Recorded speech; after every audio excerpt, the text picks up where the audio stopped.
7:55 a.m., December 7th, 1941. The sky above Oahu isn't just screaming, it's vibrating. The low, terrifying drone of 353 Japanese engines has turned the paradise of Hawaii into a slaughterhouse.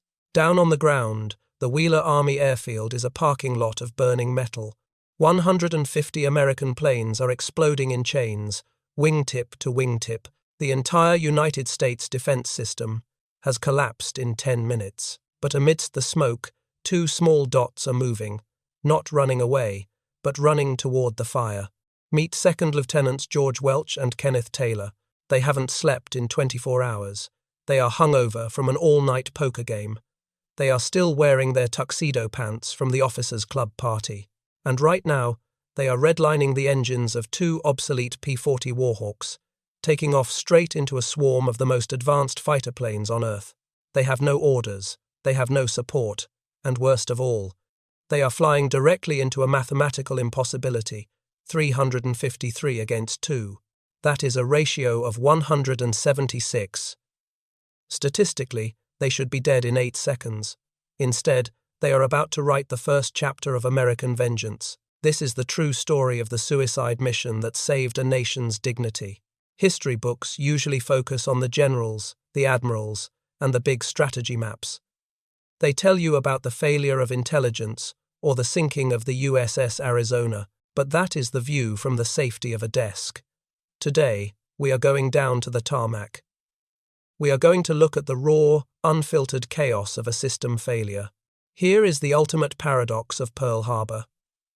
The United States government spent billions of dollars building the most sophisticated defense network in the Pacific. They had radar stations, anti-aircraft batteries, and fleets of steel battleships. But at 8 a.m. on that Sunday morning, all those billions of dollars bought them absolutely nothing. The radar warnings were ignored. The anti-aircraft ammo was locked away in bunkers. The battleships were becoming coffins. The fate of the American response didn't rely on the high command. It relied on a 1,941 Buick, speeding down a dirt road at 100 miles per hour, with Japanese bullets chewing up the asphalt behind the bumper. In the next few minutes, we are not just going to watch a dogfight. We are going to dissect a miracle. We are going to see how you fight a Mitsubishi Zero when you are hungover, wearing formal wear, and your own army is shooting at you. But to understand the victory, we first have to witness the absolute destruction they were leaving behind. At 7:48 a.m., Wheeler Army Airfield was the pride of the Pacific. It was the primary fighter base protecting Hawaii, home to the 14th Pursuit Wing. It housed over 150 aircraft P-42s and P-36s gleaming in the Sunday morning sun. But there was a fatal flaw in the logic of peace. The commanders weren't afraid of an air raid. They were afraid of sabotage on the ground. They were afraid of spies hiding in the bushes. So, they issued a specific order. Bunch the planes. Instead of dispersing them, they parked the fighter jets wingtip to wingtip in neat, tight rows down the center of the tarmac. They created the world's most expensive bowling pins. 7 minutes later, the first wave of Japanese Val dive bombers tipped their noses down. What happened next wasn't a battle. It was an industrial-scale demolition. The first bomb didn't just hit a plane. It ignited a chain reaction. When one gas tank exploded, it sprayed liquid fire onto the plane next to it, and then the next. Within seconds, the pride of the Pacific Air Force turned into a river of molten metal. Close your eyes and listen. You wouldn't hear distinct explosions anymore. It was a continuous, rolling thunder of ammunition, cooking off inside the burning fuselages. Pop, pop, pop, BOOM. Thousands of rounds of .50 caliber ammo, meant to kill the enemy, were now exploding inside their own chambers, sending shrapnel slicing through the legs of the mechanics, running across the tarmac. The air smelled of high-octane aviation fuel and roasted meat. The black smoke was so thick, so oily, that it blotted out the Hawaiian sun, turning 8 a.m. into twilight. And where was the warning? That is the tragedy that hurts the most. At 7:02 a.m., 50 minutes before the first bomb fell, the Opana Point radar station actually saw them. Two privates, staring at an oscilloscope, saw a massive blob, something larger than anything they had ever seen before. They called it in. The lieutenant on duty, thinking it was a flight of B-17 seconds arriving from the mainland, told them the most infamous sentence in military history. Don't worry about it. So the system failed, the technology failed, the chain of command failed. Now, look up at the sky. It isn't empty. 353 aircraft. That number is hard to visualize, so let me paint it for you. It is a swarm so dense it casts a physical shadow over the island. You have the Kate torpedo bombers aiming for the battleships. You have the Val dive bombers pulverizing the airfields. And weaving between them all, you have the Mitsubishi Zeros, the sharks of the sky, fast, agile, and piloted by men who have been combat-hardened in China. On the ground at Wheeler, it is absolute paralysis. Pilots are running out of the barracks in their underwear, looking for a plane, any plane, that isn't on fire. There are none. They are handed rifles, bolt-action rifles, and told to shoot at supersonic metal birds. It is futility in its purest form. The Japanese plan was perfect. They had accounted for every airfield. They had mapped every hangar. They knew exactly where the American strength was, and they decapitated it in the first 15 minutes. But maps don't show everything. Japanese intelligence had marked Wheeler Field. They had marked Hickam. They had marked Ford Island. But they looked at a small grassy strip of dirt 10 miles away called Haleiwa, and they saw nothing. Just dirt. They didn't bomb the dirt. And they didn't know that while the entire US Air Force was burning at Wheeler, 2 lieutenants weren't there. They weren't in the barracks. They weren't in the mess hall. This is a disaster no one could solve. But there was a hungover 2-3-year-old named George Welch who had a very different idea about how this morning was going to end. To understand why this counterattack was impossible, you have to look at the pilots. They weren't standing at attention on a flight line. They were at the Wellala Field Officers Club, 10 miles away from the war. It is 7:55 a.m. Inside the club, the air smells of stale cigarette smoke and spilled bourbon from the night before. Second Lieutenants George Welch and Kenneth Taylor are just waking up. They had spent the entire night playing poker, dancing, and drinking. When the first explosion rattles the windows, they don't think it's war. They think the Navy is running a drill. But then, the ceiling plaster cracks. The coffee in the pot ripples. Welch runs to the window. He sees a dive bomber pull up, revealing the red rising sun on its wings. In that split second, the alcohol in his system is replaced by a cold, sharp shot of adrenaline. He grabs the phone. He doesn't call his parents. He doesn't call the general. He calls the maintenance crew at Haleiwa, a tiny, secret grass airstrip 10 miles down the coast. He screams into the receiver, "Get 2 P-40 ready. We are coming." This is where the story breaks the rules of military conduct. The squadron commander gets on the line. He gives a direct order. Do not take off. Disperse the planes. Hide them. A good soldier follows orders. A good soldier stays on the ground and survives. George Welch is not a good soldier. He slams the phone down and says 4 words that would define his legacy. To hell with that. They run to Taylor's 1941 Buick. Taylor is still wearing his black tuxedo pants from the party. Welch drives. Now, imagine doing 100 miles per hour in a civilian car on a narrow island road. The engine of the Buick is screaming, redlining in every gear, but it's not loud enough to drown out the sound of the Japanese Zeros above them. Thwack, thwack, thwack. That is the sound of Japanese machine gun bullets hitting the asphalt inches behind their rear bumper. They are being strafed in a car. The smell of burning rubber mixes with the dust kicking up through the open windows. Taylor thought, if we stop, we're dead. If we slow down, we're dead. Just keep the wheels on the road, George. Just get us to the birds. They skid onto the grass at Haleiwa. It is chaos. The ground crew is terrified, hiding in the bushes. And this is where the data reveals the suicide mission. The P-40B Warhawk is a heavy beast. It relies on its 2 50-caliber nose guns to punch through enemy armor. But at Haleiwa, there is no .50 caliber ammo. The supply trucks haven't arrived. The mechanic looks at Welch, his face pale, shaking his head. Sir, I only have the .30 calibers for the wings. Let's pause and look at the physics.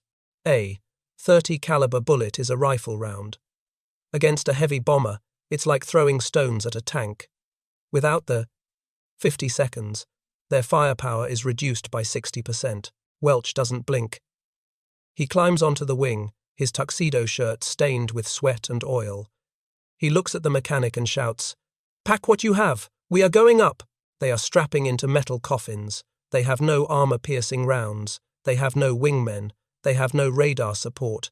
And they have just violated a direct order from a superior officer. The engines cough to life, spitting blue smoke. The propellers blur into invisible discs. As they taxi onto the grass, the reality sets in.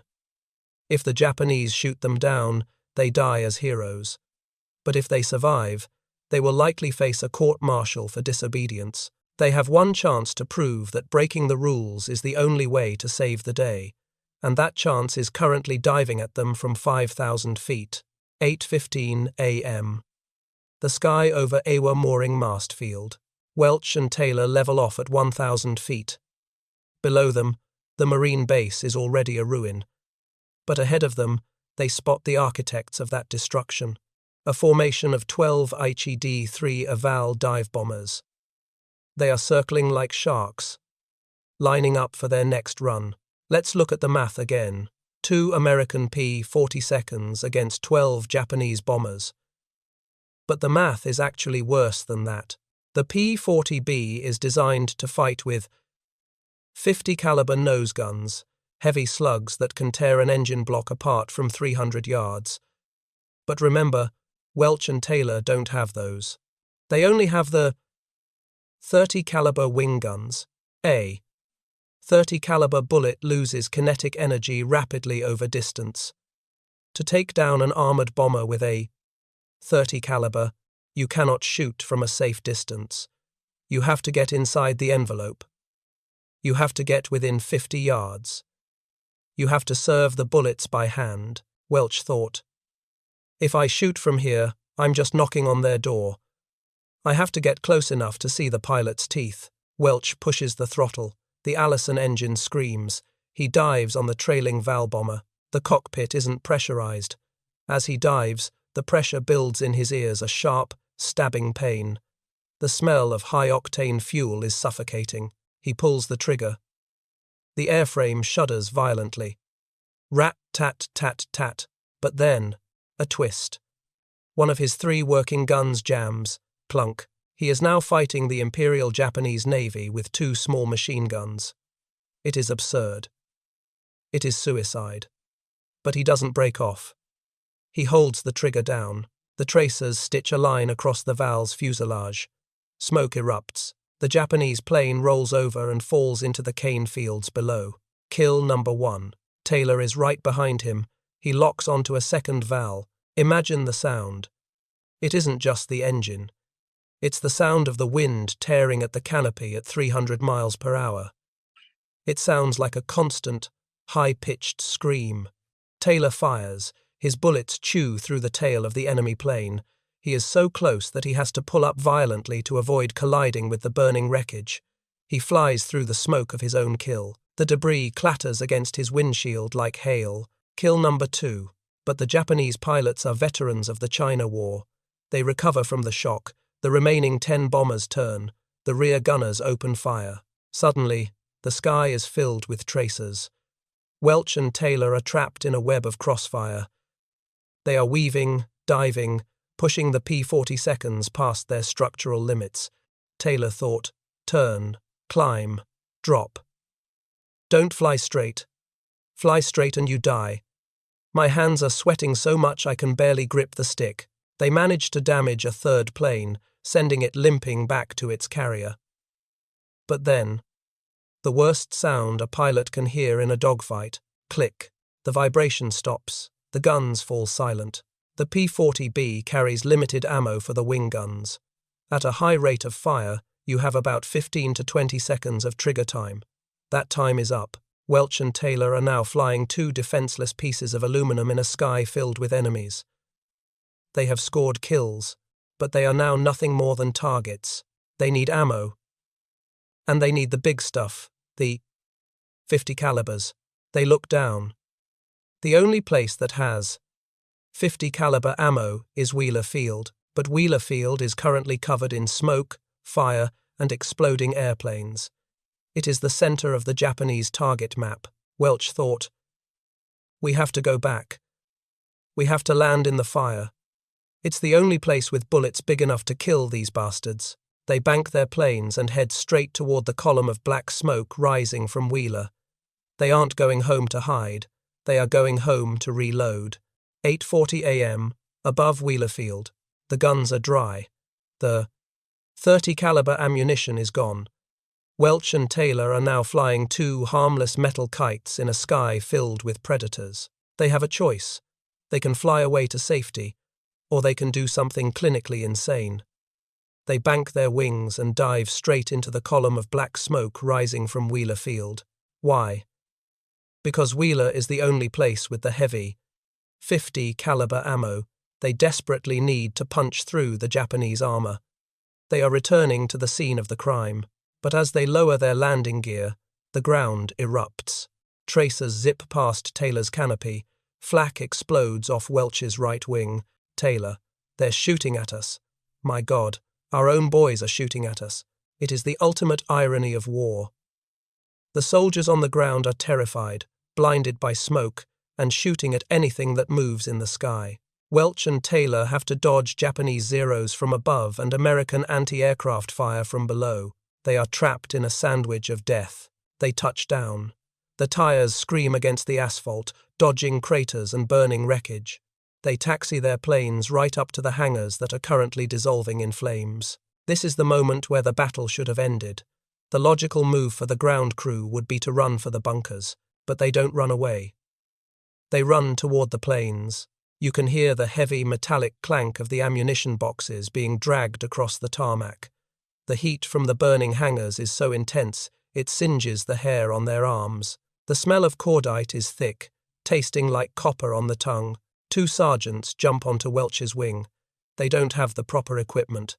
They are jamming the heavy 50 caliber belts into the nose guns with their bare hands, their knuckles bleeding, while Japanese bullets strafe the pavement just yards away.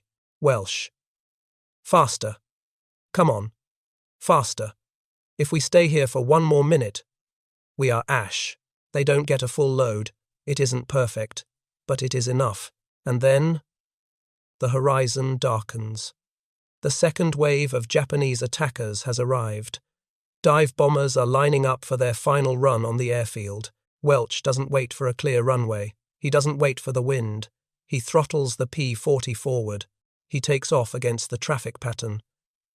He takes off directly toward the incoming Japanese planes. It is a game of chicken played at 300 miles per hour, a head-on collision course. The Japanese pilots, seeing a burning plane rise from the dead and fly straight at their cockpit glass, flinch first. They break formation. The hunter has become the hunted. And this time, Welch has the big guns. While Welch and Taylor scream back into the sky, fighting for altitude against the second wave, pause for a second and look down at the ground. Beneath their wings, thousands of unnamed sailors, mechanics, and nurses are running into the fire. They are pulling friends out of burning oil. They are loading guns with blistered hands, history books. They only have enough pages for the generals and the aces. They remember the big numbers, 2,403 dead. But they often forget the individual names. We are building this channel to ensure those specific stories aren't lost to the static of time. We believe that every family has a George Welch or a Kenneth Taylor, someone who stood up when the world was falling down. So, I have a request. Do you have a grandfather, a great-uncle, or a family member who served in the Pacific Theater? Maybe they weren't a pilot. Maybe they were a mechanic, a medic, or a cook on a destroyer. Stop the video for just 10 seconds. Go down to the comments right now. Write their name, their rank, and their unit. Tell us their story.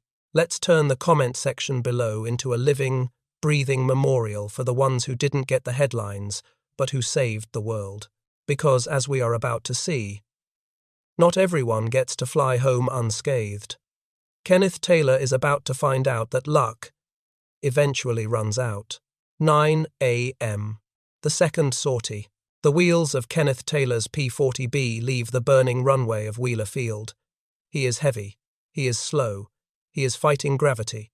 And he has made a critical tactical error. In the chaos of the reload, Taylor has taken off straight into the traffic pattern of the enemy. An WWII D-3A Val dive bomber is positioned directly behind him at 6 o'clock high.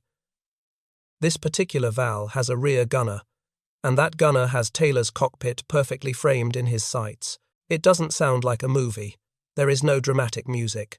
Just the thwack, thwack, thwack of bullets impacting the aluminum skin of Taylor's fuselage. It sounds like hail hitting a tin roof. Then, the glass shatters. An explosive round from the Japanese gunner pierces the cockpit canopy. It detonates inches from Taylor's head. Time freezes.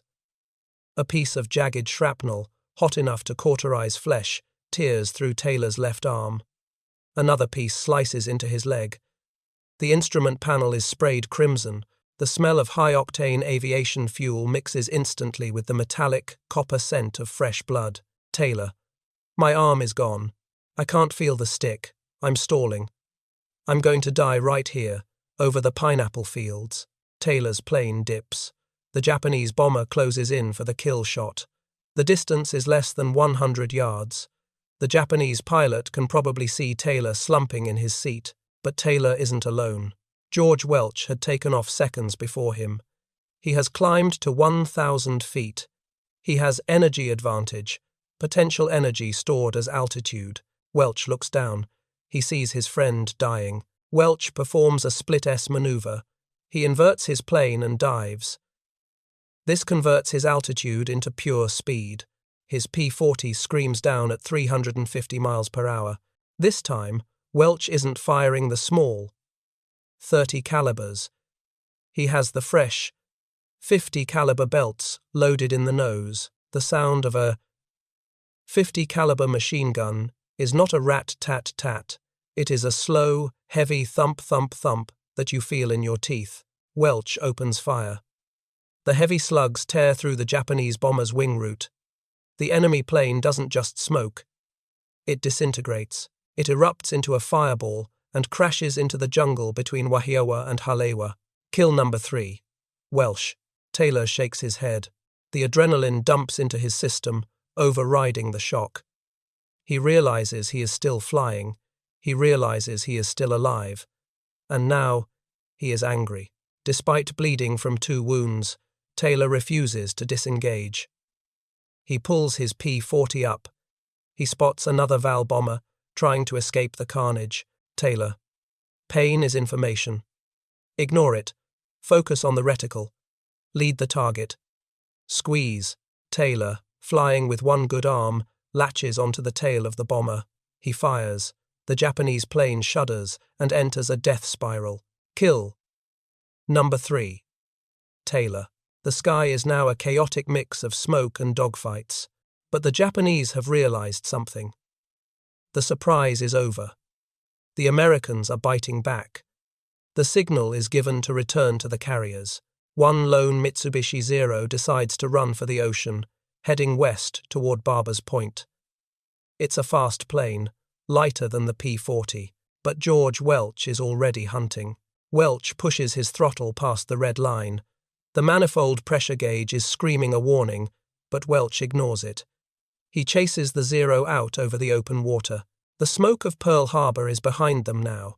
It's just blue ocean and 2 machines. The humidity is thick. Sweat is pouring down Welch's face, stinging his eyes. He closes the distance. 500 yards, 300 yards. The Zero pilot tries to turn, banking hard left. But the P-40's heavy momentum carries Welch through the turn. He anticipates the move. He fires a short, controlled burst. The Zero catches fire. It hits the water with a white splash that is instantly swallowed by the Pacific. Kill number 4. Welsh. The sky goes silent. The drone of the Japanese engines fades away to the north. Welch and Taylor circle back toward Haleiwa. Their fuel gauges are near empty. Their ammunition is gone. Taylor is losing blood. They have done their job. They have shot down at least 6, possibly 8, enemy aircraft. They have proven that the machine didn't matter as much as the man inside it, but as the adrenaline fades, the pain sets in. And as they lower their landing gear to touch the grass of Haleiwa, they aren't thinking about medals. They are thinking about what they are going to find when they shut the engines off. 9:30 a.m. Haleiwa Auxiliary Field. The propeller of George Welch's P-40 slows down. It spins,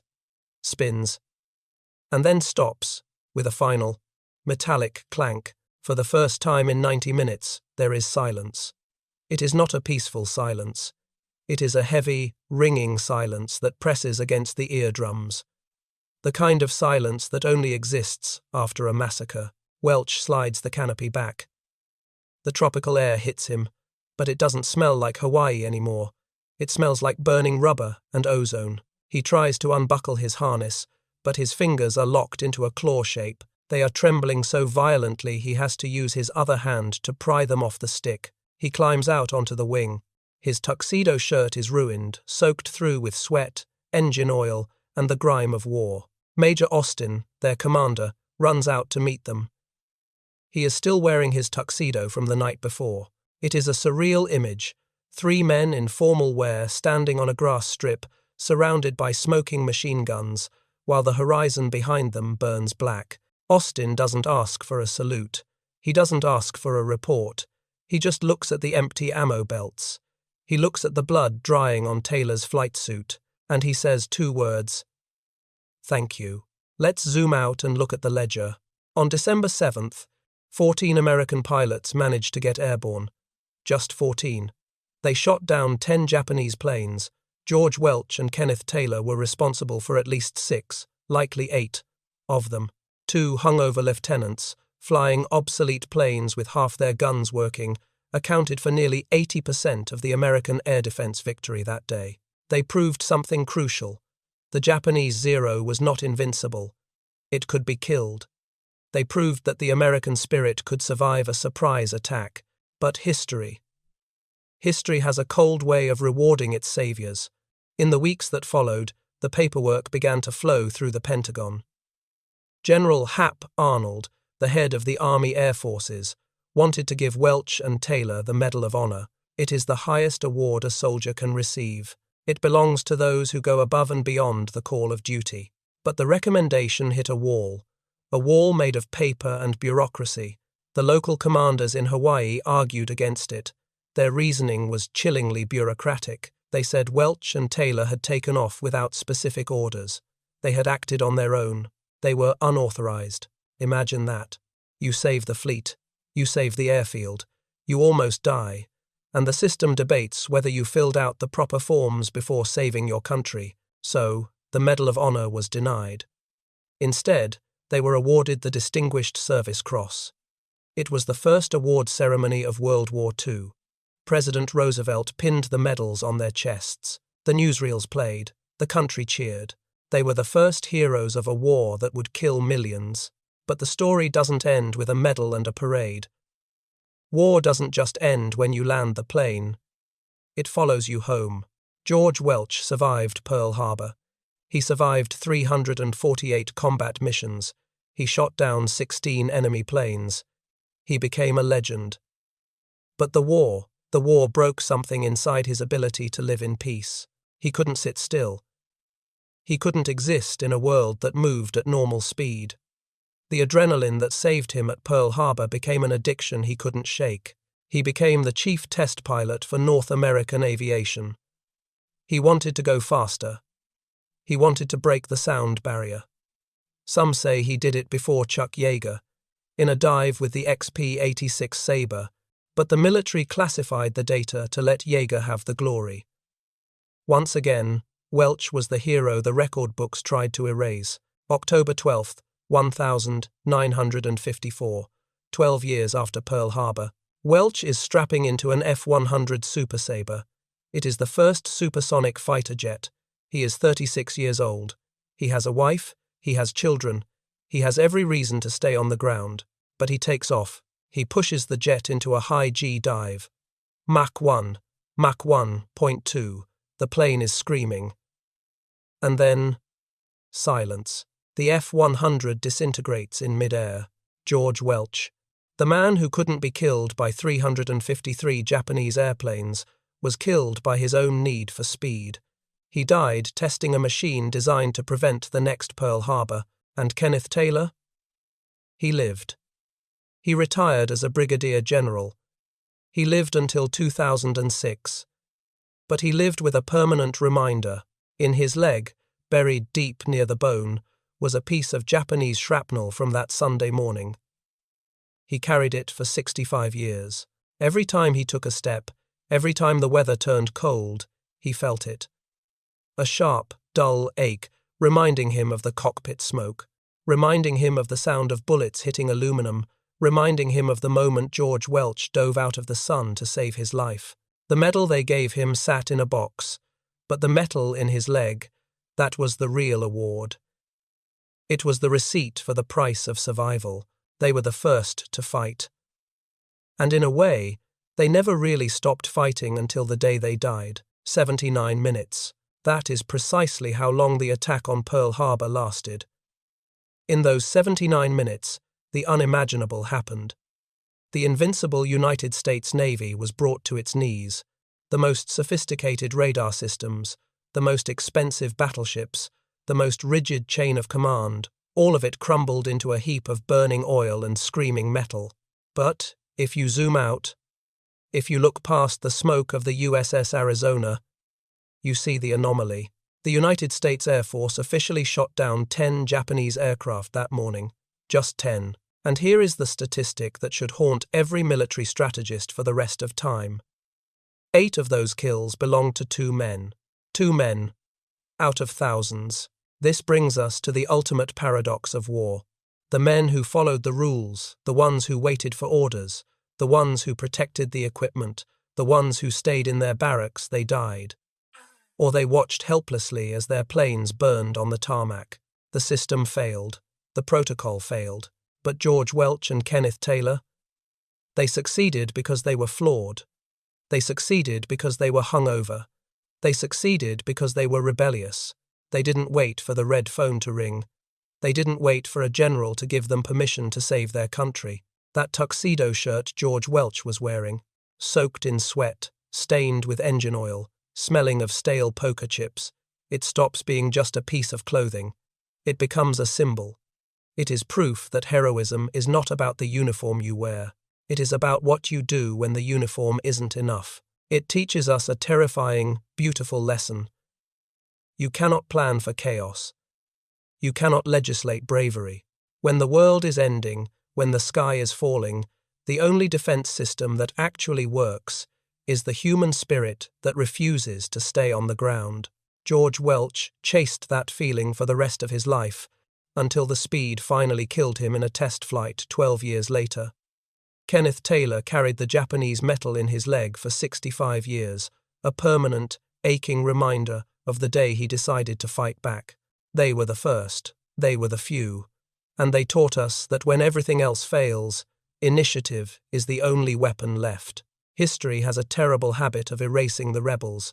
It prefers the generals in clean uniforms over the lieutenants in stained tuxedos. It prefers the official report over the messy truth. For decades, the story of George Welch and Kenneth Taylor was pushed into the footnotes. But today, right now, we have the power to change that. This is where the algorithm becomes a weapon. Every time you hit that like button, you aren't just supporting a YouTube channel. You are sending a signal to the digital archive. You are telling the system that this story matters. You are voting to keep their names alive for another generation. So, if you felt the heat of the burning tarmac today, if you felt the desperation in that cockpit, hit the like button. Do it for the 2 men who didn't wait for orders. And I want to ask you one question. We have viewers from all over the world, from the beaches of Hawaii to the streets of London. Where are you listening to this story from right now? Scroll down. Leave a comment with your city and your country. Let's show the world that courage has no borders. Let's build a global roll call right here in the comments section. This channel exists for one singular purpose. We are not here to read textbooks. We are here to dig into the archives, blow off the dust, and find the human heartbeat buried under the statistics of war. You, the viewer, are the co-author of this mission. By watching until this very second, you have become the guardian of this memory. You have ensured that the sacrifice made on that Sunday morning serves as more than just a history lesson. It serves as a reminder. George Welch climbed into a cockpit wearing a tuxedo shirt from a dance party. He was tired. He was hungover. He was unprepared. But when the sky fell down, he didn't make excuses. He made history. So the next time you feel unprepared, the next time you feel like the odds are 176 to 1, remember the two lieutenants in the Buick. Remember that you don't need the perfect equipment. You don't need the perfect plan. And you certainly don't need permission. Sometimes, all you need to do is take off.